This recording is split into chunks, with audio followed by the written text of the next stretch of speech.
Hello.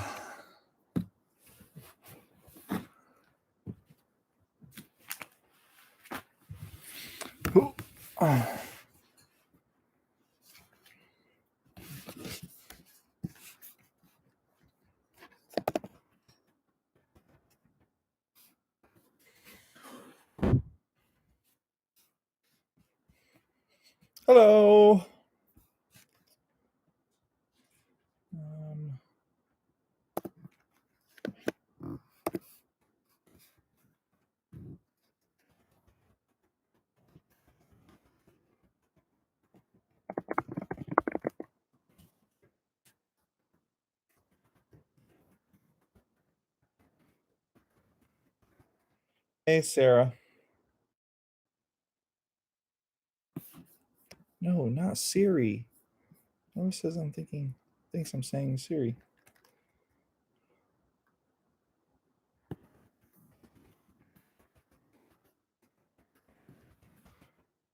Hey, Shelby.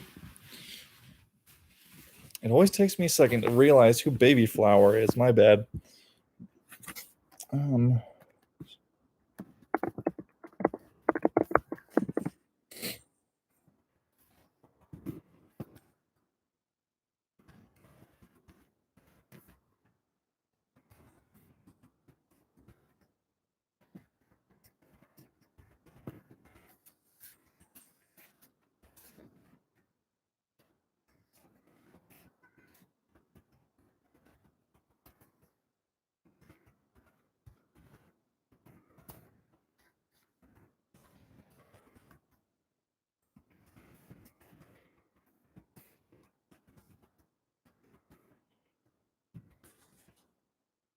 Sarah, my day is going pretty well. 1 second. I can't multitask.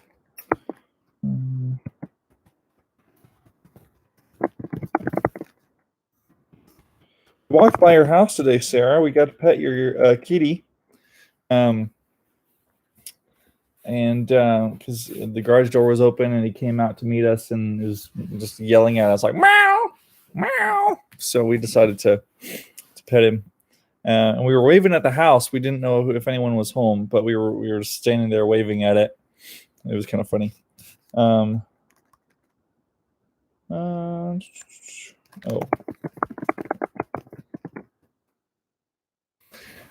I know. We were thinking about it. Didn't want to disturb anyone. Always home. Yeah, I mean, same.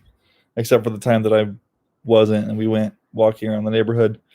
But yeah, we're gonna be walking every day, so we'll walk by and come say hi tomorrow.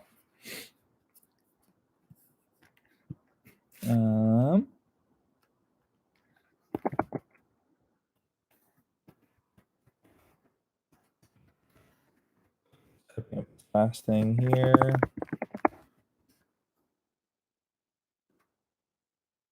Cool. Well, hello everyone.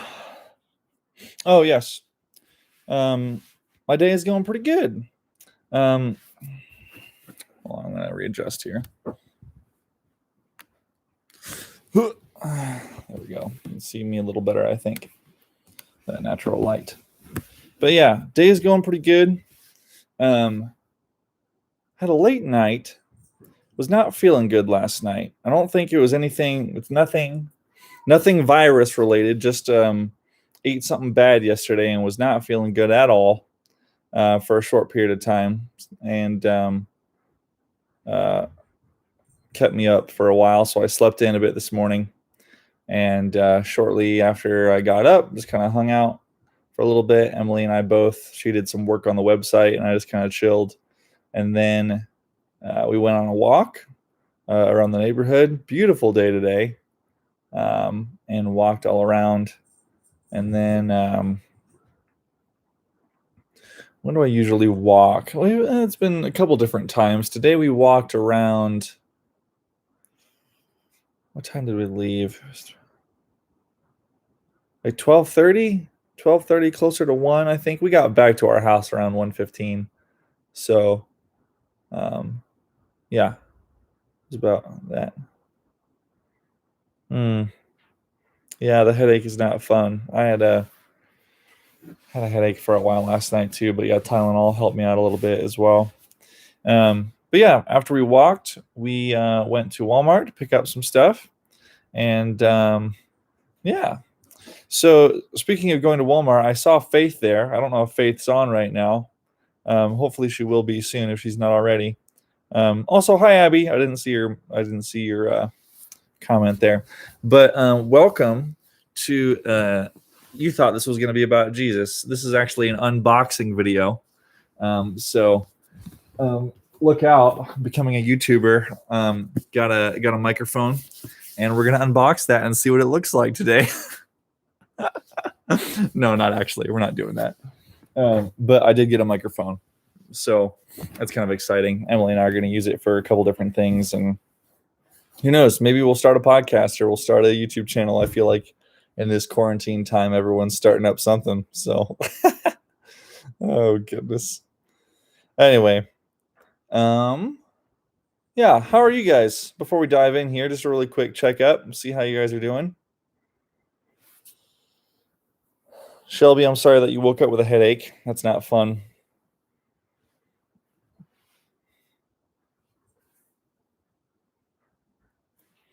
A diamond painting. I can't say I know what that is. What is a diamond painting?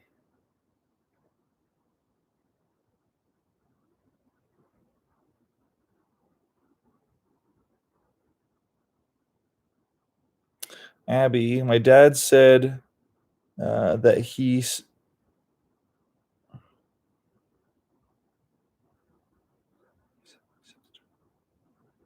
Oh yes. Yeah, we saw them driving by, and he gave us a wave. I didn't know your sister was with him, but yeah, got to just briefly wave to him, so that was good. Never know who you're going to run into in the neighborhood, which a lot fewer people. It's okay.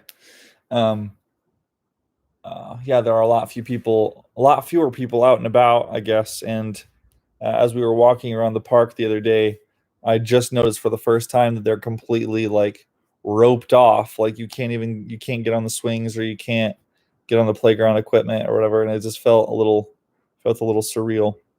So, but it was interesting. But we're still able to walk, and we're still able to get out and do some stuff. So, which is good. Very good. All right. Well, oh, it's a big picture where it's sticky. There are all kinds of different colors of plastic diamonds. You stick them on the picture, kind of like a color by number thing. Interesting. Okay. I'd like to see that done. That sounds fun. I'm sure I could just Google a picture, but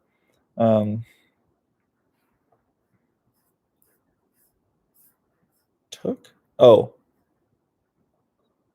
glad. I'm good. I learned a TikTok dance today. Nice, cool. Very fun. I actually saw. Sorry, the cats made a really crazy noise. They were chasing each other. Hey, be nice. What are you doing? Anyway, um, I saw I saw two girls in Walmart today. They were with their mom or something, and they were just like doing dances to each other. I don't know. It was kind of funny, but I don't think anything else exciting has happened today. But good. So without further ado, let's go ahead and jump into this. We are on day 29. So again, I don't know how many of you actually have this. I keep asking, but if you don't have it, it's fine. All the things are there as usual. So open your Bibles to Isaiah 58. Isaiah is a very long book. I think it's certainly one of the longest, if not the longest. I think Psalms is the longest book in the Bible, but Isaiah is up there. It's really long. So Isaiah chapter 58, it's toward the end of the book, if I'm not mistaken. And it's verses, as you can see up top there, it's verses 6 and 7 will be our kind of focus verses. But I want to talk as we do a little bit about the context and what we're actually reading. And I might actually just read 1 through 7 just because it's good and kind of explain. So I'm going to read 6 through 7 and then 1 through 7, backtrack a little bit and explain kind of how we got here. So go ahead and open up to that. Find it on your phone or something. Probably a little easier to find on a phone, but I always prefer a physical copy of something. So I did not download TikTok yet, Sarah. Maybe I will today. I don't know. I have to. It's a big commitment. I got to get around to it at some point. So I have to, hit one button. It's a big commitment. But anyway, so Isaiah 58. Are you there yet? Cool. So here we are. Chapter 58, verse 6 says, first, Isaiah was a prophet, and he had a lot of prophecies. There are a lot of prophetic things in the book of Isaiah.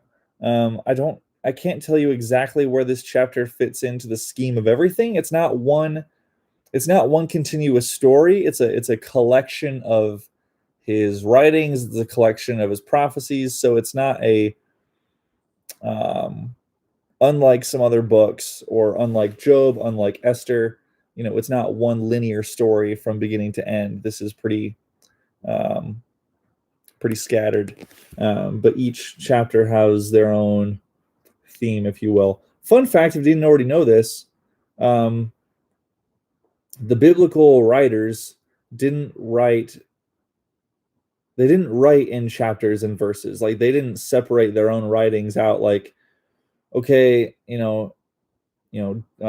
Paul's writing in the prison, he's writing letters to his people. It's like, okay, chapter 1, verse 1, dear people of the Church of Corinth, whatever, verse 2. Like, we put those in, biblical interpreters and biblical scholars put those in later to kind of differentiate between sections, and they kind of, okay, it seems like a new thought is being started here. Let's start a new chapter and kind of divide this up a little bit. Or if it was a collection of writings, each writing was maybe a chapter. So if you didn't know that already, there you go. We put these in here kind of for our own convenience. So chapter 58, verse 6, Isaiah is writing, but it's from the Lord's perspective. So the Lord is speaking, and he's writing down what the Lord is saying to him. So it says, no, this is the kind of fasting that I want. I'm going to talk about fasting in a minute. This is the kind of fasting that I want. Free those who are wrongly imprisoned. Lighten the burden of those who work for you. Let the oppressed go free, and remove the chains that bind people. Share your food with the hungry, and give shelter to the homeless. Give clothes to those who need them, and do not hide from relatives who need your help. So that's 6 and 7 right there. So fasting, go back to verse 1 of this chapter. We're going to start at verse 1. And the subheading that I have, the little heading before the chapter, I don't know what yours says, but mine says true and false worship. Let's see if the ESV has a different. The ESV has a different heading. It says true and false fasting. So fasting is a practice within the Christian faith, and it is used. I can't tell you all the purposes it had in the Old Testament in regards to the law. So they had the law that was given to them by Moses. I mean, God gave Moses the law, and Moses gave the people the law. And there were different reasons for fasting in there. And fasting typically means to give up something, or to go without eating for a certain amount of time. If you prayer and fasting means to pray intentionally and fast from a particular thing. Like, you might hear someone say, I fast every Monday morning, in the morning and the afternoon. So they don't eat breakfast and they don't eat lunch. They use that time to focus on God and pray. And the whole point of it is one point of it is to give up something that is distracting you. It's kind of what the Lent season is for. The reason why we give up things in the season of Lent is to remove something that is distracting us, so that we can focus more of our time on God and spending time with God, right? So maybe you gave up, or maybe you would give up social media for Lent, so you spend less time on social media and more time in prayer, or more time reading, or more time just spending time with people. And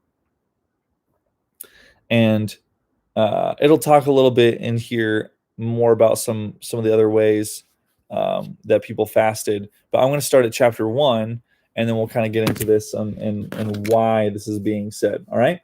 So I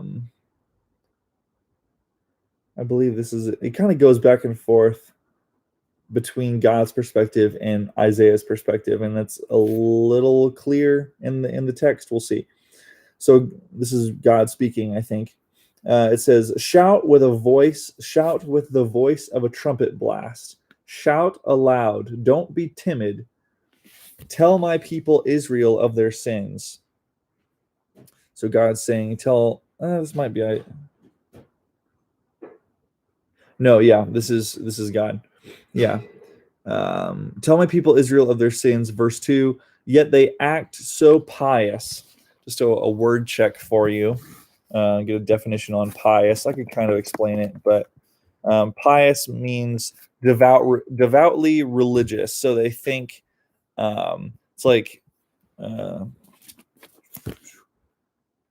tell my people Israel of their sins, yet they act so pious. These people are like, oh, I'm so religious, I'm so good, I'm so lawful, I'm following the Lord, and yet they're sinning. They're not actually following God. They think they are, because they're doing the right things, but they're not actually.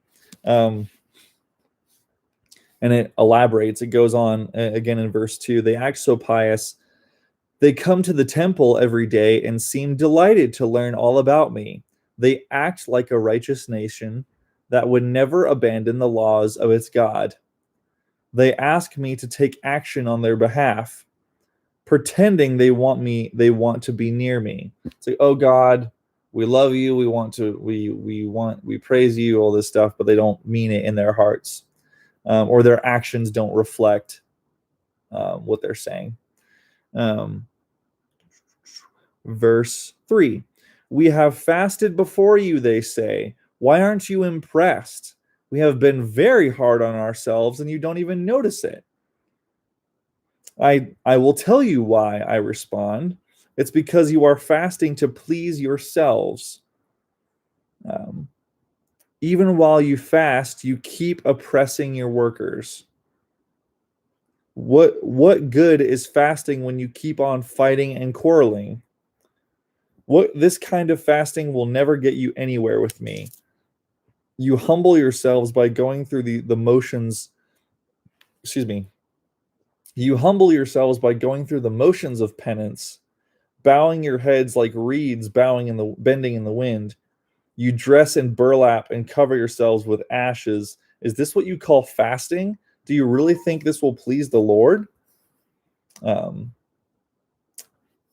Just another word check for you. Penance, if you don't know what that means a penance is, he says it here, where was it? Yeah, you humble yourselves by going through the motions of penance. So penance meaning voluntarily. It says voluntary self-punishment inflicted as an outward expression of repentance for having done wrong. So, oh Lord, I've sinned. I'm going to punish myself to let you know how serious I am about how sorry I am for my sin, and how I'm going to inflict punishment on myself. And I'm gonna dress in burlap and sit in ashes, and which were common customs at the time, to mourn and grieve your sin, or mourn and grieve other things. But the whole point here is that God is saying they're doing it from a false place of piety, or they're doing the right things to make them feel like, oh, I've done the right things, right? And I'm good with God because I've done A, B, and C correctly. Remember how we talked about our journey with God is an adventure, not a formula? This is what I'm talking about. Like a lot of people used to think, and still think, oh, hey, Faith, no worries. Faith, we are in Isaiah chapter 58. So if you open up there, we're talking about verses 1 through 7 a little bit, kind of talking about fasting and different things like that. So yeah, so the whole point was that they were doing these things to make them feel good about themselves. I'm doing A, B, and C to make me feel good about myself. Also, we have 8 people. Hey, everyone. Goodness. Welcome. Cool. Let's keep going. So then he goes through this whole thing in 1 through 5, right? Talks about, this is the fasting that you're doing. This is the worship that you're doing. I don't want that. I don't want this false, like, doing the right things, even though your heart isn't right. And then he goes to 6 and 7, which is kind of our focus for the day, and says, no, this is the kind of fasting that I want. Free those who are wrongly imprisoned. Lighten the burden of those who work for you. Let the oppressed go free, and remove the chains that bind people. So at this time, I can't say 100% that I understand, like 100% the times, I guess, but I do know that in this time, slavery and indentured servitude was still very much a part of the economy, very much a part of the way of living. And it wasn't,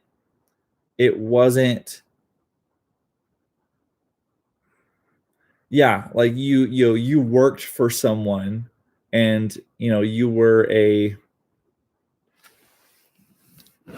slave to that person, but slave doesn't, and this time doesn't carry 100% of the connotation that we bring to slavery, I guess. Like, it wasn't,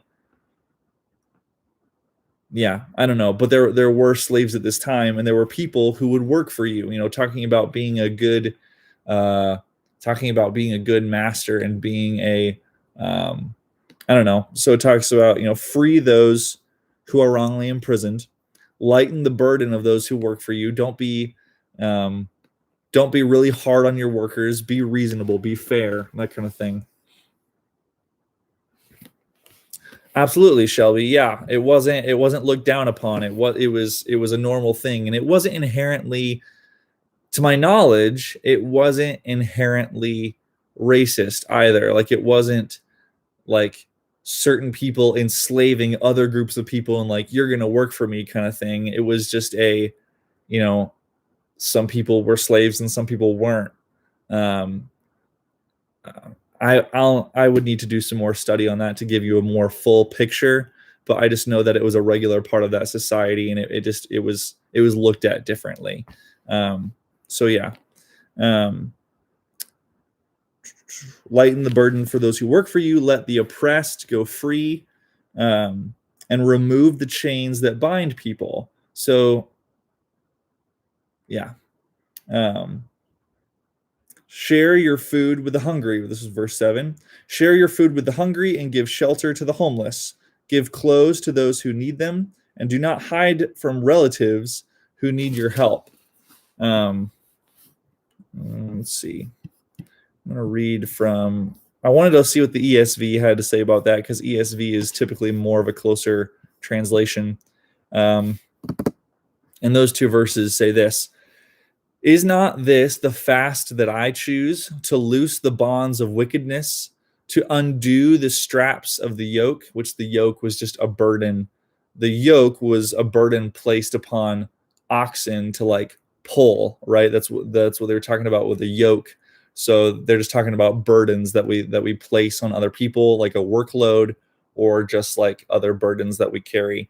To undo the straps of the yoke, to let the oppressed go free, and to break every yoke. Is it not to share your bread with the hungry and bring the homeless poor into your house? When you see the naked, to cover him, and not to hide yourself from your own flesh or from your own family. NLT says relatives. So yeah.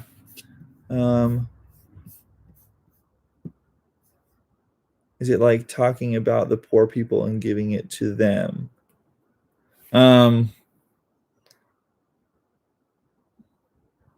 Yeah. I mean, kind of the giving what to them, I guess, is what I would ask.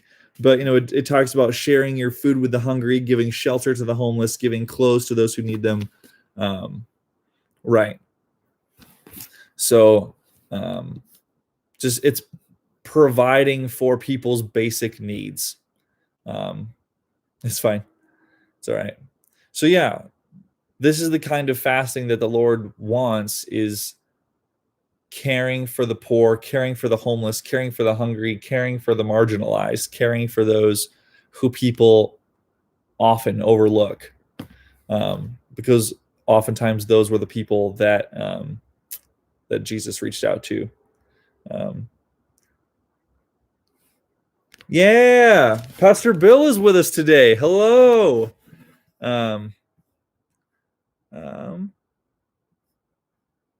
Yes. No man can know God and close his heart against his brother. Beacon Bible Commentary. This is a great conversation and teaching. Absolutely. Yeah. I love that. No man can know God and close his heart against his brother. So if you say that you know God and yet, like, okay, I want to go back to the relationship thing. One moment. I need to take this off because I'm very warm. Ugh.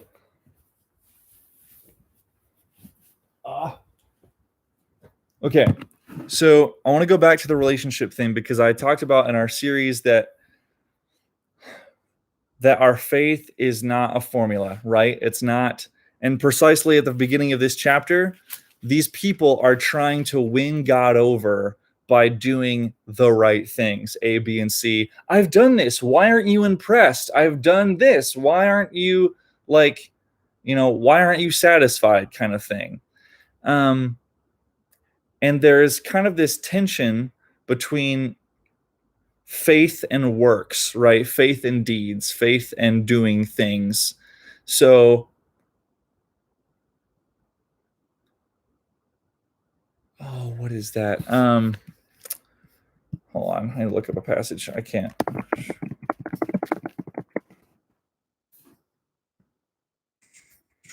James. Okay. So in James chapter 2, I'm going to find it really quick. It kind of talks about this. Oh, I was just there. 2:18. So this is what James says. It says, now some may argue, some people have faith, others have good deeds. But I say, how can you show me your faith if you don't have good deeds?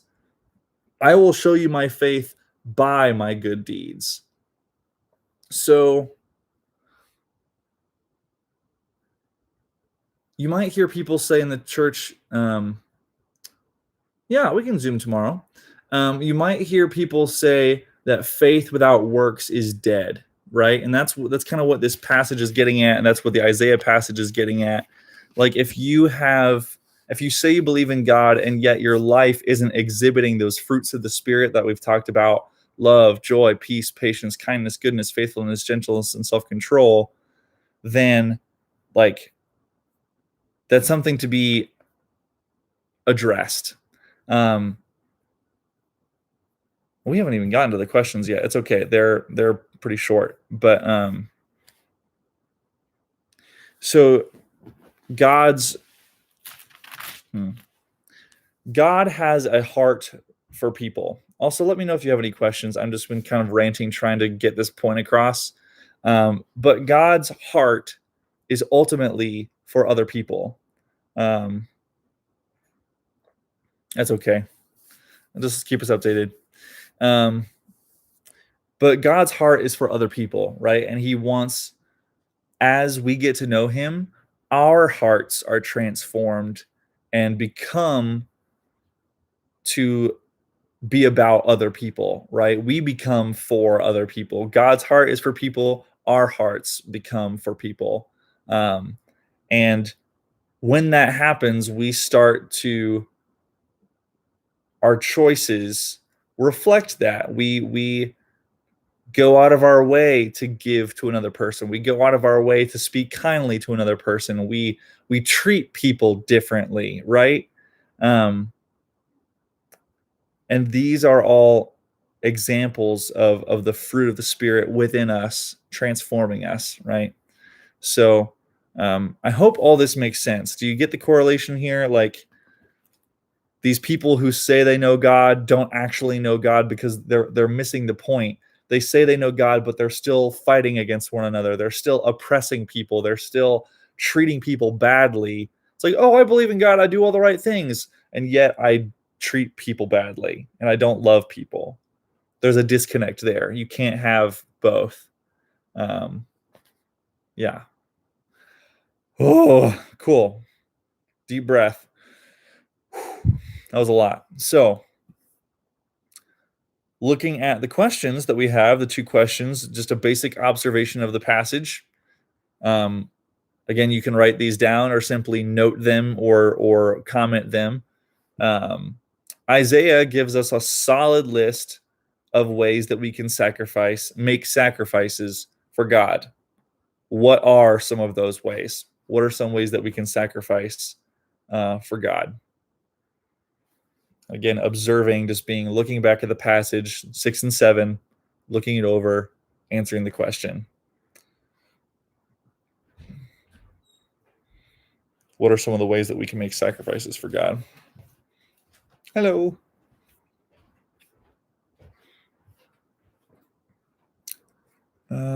Good, Abby. I'm glad it makes sense to you. They don't understand the concept. Yes, the people he's talking about in the passage, they don't understand. They don't understand Jesus, God's heart, I guess.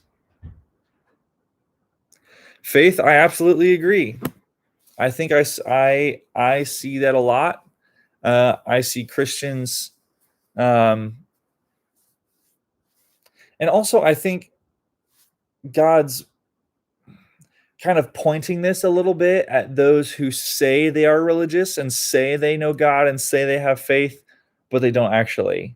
Does that make any sense? He's not necessarily talking about non-believers who don't claim to know God. He's talking about people who do claim to know God and yet aren't doing these things. So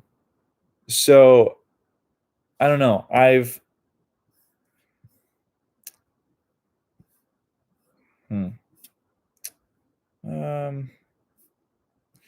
Very short thing. Won't go on a tangent, but just I think social media is a big thing in this. Yeah. I know some people like that. Yeah. Social media is a big proponent, not a big proponent. This is an issue in social media, I think, because I see a lot of Christians posting things that are completely counterintuitive. Counterintuitive just meaning the opposite of, I guess. They post things, they say that they're a Christian, and yet they post something that's just so rude, or it's rude, or it's just they call people out about things, or it's subtly like racist, or it's yeah, I don't know. Like, people are just posting things all the time, or they get into arguments on social media where they're just completely rude to people. It's like, how can one post be like, I love Jesus so much, and the other post be like, you're an idiot because of what you think. Like, it doesn't make sense, people. It doesn't. So anyway, end of that thought, end of that rant. But yeah, so he gives us a list. Going back to the question, if you had a chance to write it down or look it over again, what are some of the ways that we can make sacrifices for God? Well, he says, all of 6 and 7, free those who are wrongly imprisoned, let the oppressed go free, lighten the burden. We don't exactly have people working for us, right? Like, we can't, lighten someone's burden because they're working for us. We don't really have indentured servitude or slaves. So we can't apply it the same way, at least that verse, but it still speaks to us. Faith, I would absolutely agree. I think a lot of people are that way. And one of the reasons why we're talking about these things and doing these things is so that we can become more aware and less centered on self. It's easy to be centered on self, but it's harder to think about other people, and that's why we're talking about these things and doing these things. So, but then verse 7 is just a straight list. Share your food with the hungry, give shelter to the homeless, give clothes to those who need them, don't hide from your relatives who need them. That's kind of an interesting one. Don't hide from relatives when they need you. Have any of you seen Lord of the Rings? Just out of curiosity, have you seen the Lord of the Rings movies? Because there's a scene at the beginning of the first one where Bilbo is a hobbit and he's like hiding from his family because they keep hounding him about like his inheritance or whatever. And he's like, I don't want to talk to them right now. We can become the good outcasts. Oh man. Faith, what do you mean? Just like in this time of being separated, we can be good people, or what do you mean by that? Just clarify a little bit. But anyway, enough of Lord of the Rings. While she's answering that, and I'm going on to this next question. So, looking at this list, and this is a difficult question for us right now, okay? But I want us to think about it. Which one of these ways and listed in this passage seems doable for you right now? And I'm going to give you a minute to think about that and comment. And then I'm going to share my initial thoughts, but I want to give you a chance to write it down, comment, think about it for a minute. I am going to sit here and wait. How can we, I'm going to read it again. Which one of these ways seem doable for you right now?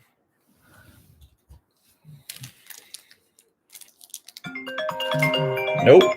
Don't want health insurance. Thank you.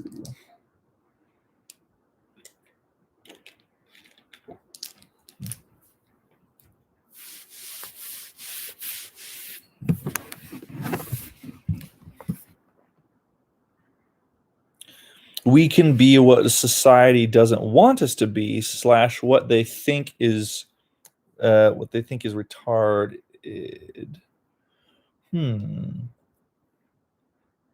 Doesn't want us to be what they think. I think I see what you're saying, Faith.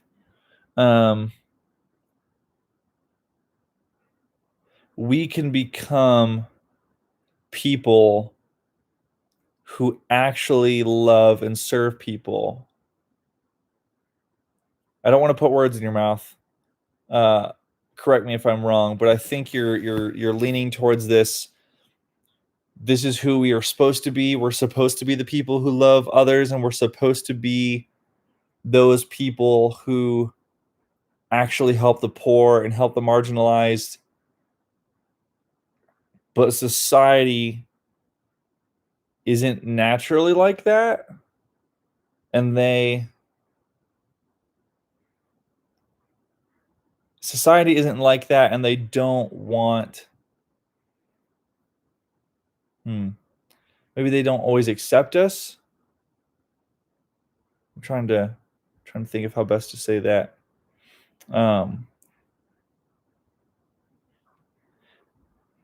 Also, I think what you're getting at here, what you're lingering on, is Jesus as a teacher. I mean, like his entire life, but all of his teachings were directed at his disciples to be countercultural, right? Culture is this way. I want you to be this way. He did that from the very beginning with the Israelites. He gave them the law, said, hey, these are all the nations around you. Here's you. I want you to be set apart. I want you to be different. I want you to be countercultural. And Jesus comes along and just takes that to the extreme and says, hey, here's how to live. Here's how you live in a world that idolizes power and fear and worry, and people are rude to each other, people enslave one another, people kill each other. This is how I want you to live. And then he gets on his knees and washes his disciples' feet, which is significant because only the lowest of the low servants would do that, right? So he's modeling for them, this is how you be a servant. This is how you love someone. You serve them, right? That's exactly what this passage is talking about. Serving other people, sharing your food, sharing your shelter, sharing clothes, serving people through how we treat them, I guess. Yeah. Man, that's good.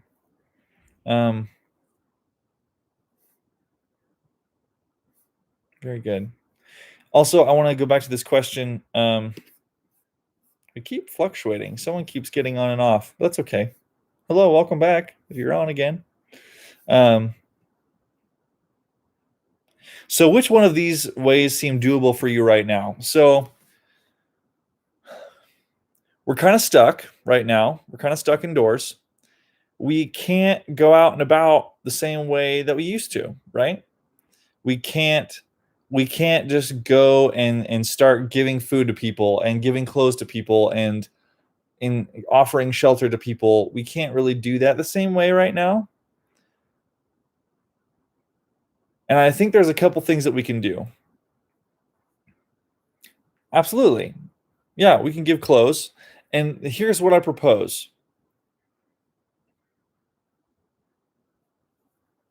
I think the Lord is using this time as a time of preparation to prepare something.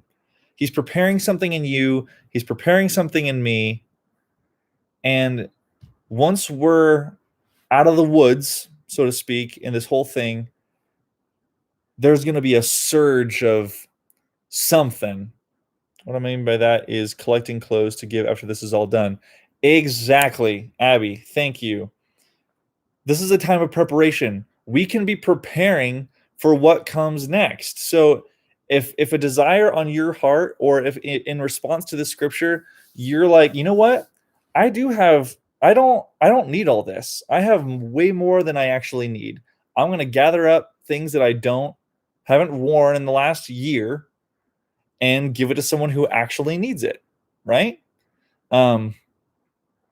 So we can be thinking about those things and praying about, Lord, like, how do you want me to respond? What do you want me to do right now?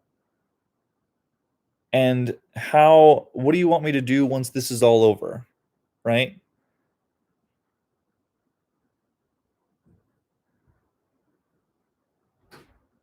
Let's see. If he can kill the storm, he can kill the virus by unknown. Shelby, I think that's an interesting quote. I like it. I think we definitely need to be praying for. I would certainly be praying for the end of the virus. I know that I have I think we still need to continue. Obviously, we still need to continue to do our civic duties to follow the government's mandates and things like that. I think that it might take a little longer than some of us think to get through it all. But we can absolutely be praying, obviously praying for the countries that have been most affected, and yeah, absolutely. What else was I going to say about that? Yeah, so a time of preparation. And also, I'm intrigued by. See, my old school teacher is very religious and posts so many amazing things on Instagram. Nice, cool. I'm assuming that you got that off her Instagram. That's cool. I like that. I want to talk about the relatives thing, I guess, just because I found that kind of funny. Don't hide from relatives who need your help, I guess. And this is this is my opinion. I mean, which a lot of this has been, but I want to preface this is just my opinion on maybe what we can do. I think we're shut in with our families right now. And I think it can be really easy to ignore them if they're getting on your nerves. If those siblings are getting on your nerves, then it's easy to kind of shut them out. Like, you know what? I just need a break from you. I'm typically not around you this much. I need some space. Whether you feel like that or not, or maybe your parents are, you feel like maybe you're not used to spending this much time around your parents. But I think this is a really cool opportunity for us. My grandpa has also been more cooperative with staying in. Yay! That is an answer to prayer. Amen. Thank you.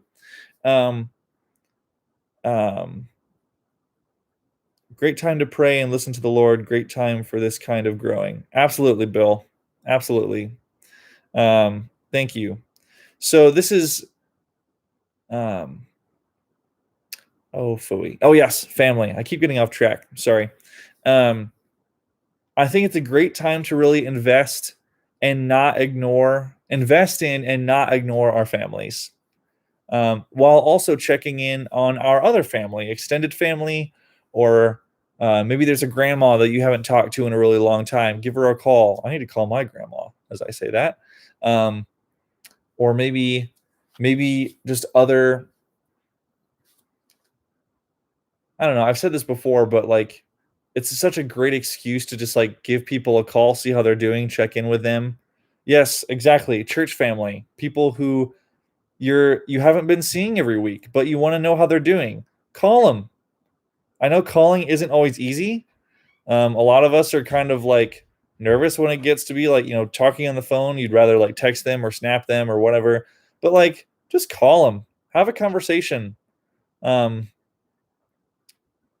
I guarantee you, whoever you choose to call, if you feel the need, you know what, I really need to get in touch with this person. I really need to have a conversation with this family member or this friend that I haven't talked to in a while.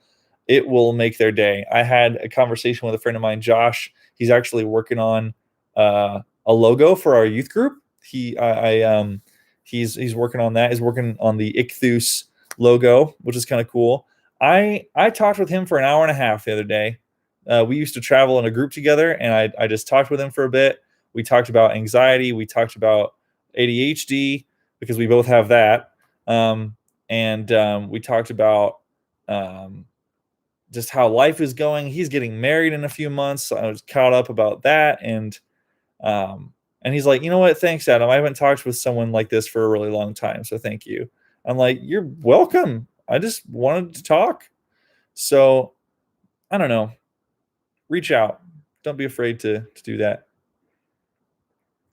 Goodness gracious, fam. We've been talking. I've been talking for a really long time. I hope you'll forgive me, but I hope this has been good and interesting for you, and just good to think about these things. So thank you for sticking around and being here. This is great.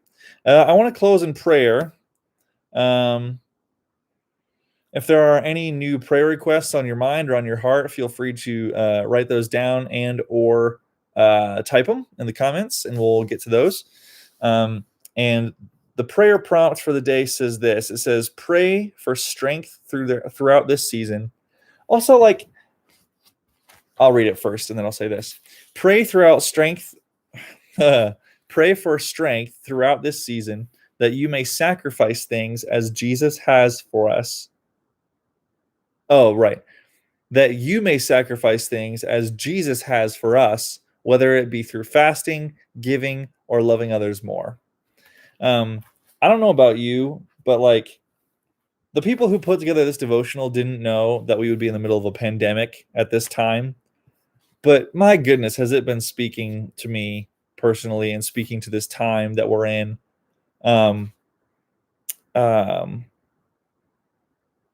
My gosh, the Lord does that all the time. He orchestrates these things. And I don't say that to say that like he caused the pandemic to happen, but I say that to say that like something as simple as this can speak to our hearts where we're at right now. Yeah. So that's why we call it the living word. The word speaks wherever we're at. Anyway, so let's go ahead and see my dad and his kidney. He still has kidney stones. Sorry about that, Shelby. We'll be praying for that. This is not a prayer request. I have been talking to a state officer during this time, and we are good friends now. State officer. Oh, like a FFA officer or like a police officer? I'm assuming FFA officer because you've referenced that before, but just saying. Anyway, cool. That's awesome. Good to make those connections. All right, friends. Well, let's go ahead and pray together. And then we've been at it for almost an hour. You guys are great. This is fun. Yeah, FFA. Okay. All right, let's go ahead and go to the Lord in prayer. Dear Lord, thank you so much for this beautiful day that you've given us. Thank you for an opportunity to engage in this space. As always, we lament that we are not able to be together, but we celebrate because we are able to be together like this. Thank you for the great things that you're doing in our lives. Thank you for the things that you are stirring within us, these things that we're thinking about, these things that we're processing. I pray that you'll continue to be with us as we go on this daily journey through Lent. And who knows what this will give birth to after this is all over. Maybe we'll just meet every day for the fun of it, or just to maybe we'll just do devotions together every day because we want to do devotions together every day. Who knows? But Lord, we're excited for what's to come. We have hope for what's to come. And we thank you for your words and the scriptures that speak to us. We ask that in this time that you will give us the strength that we need. Yeah.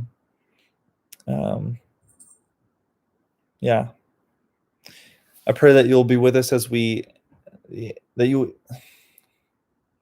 I pray that you would give us strength so that we can make sacrifices, difficult sacrifices, in the same way that you made sacrifices for us. And we ask this in the powerful name of Jesus. Amen. Cool. You're going to pass my house. Hello. Are you walking? Are you driving somewhere? Cool. Well, friends, if you got to go, have a great day. I will talk to you tomorrow. Yes, thank you, Pastor Bill, for being on. Really appreciate you being here. And it's great to, I know that he loves to know what we're doing and loves to see what's happening with you guys' lives and all of that. So, all right. Well, I will talk to you guys tomorrow, as I already said. All right. Let me know if you need me. Peace.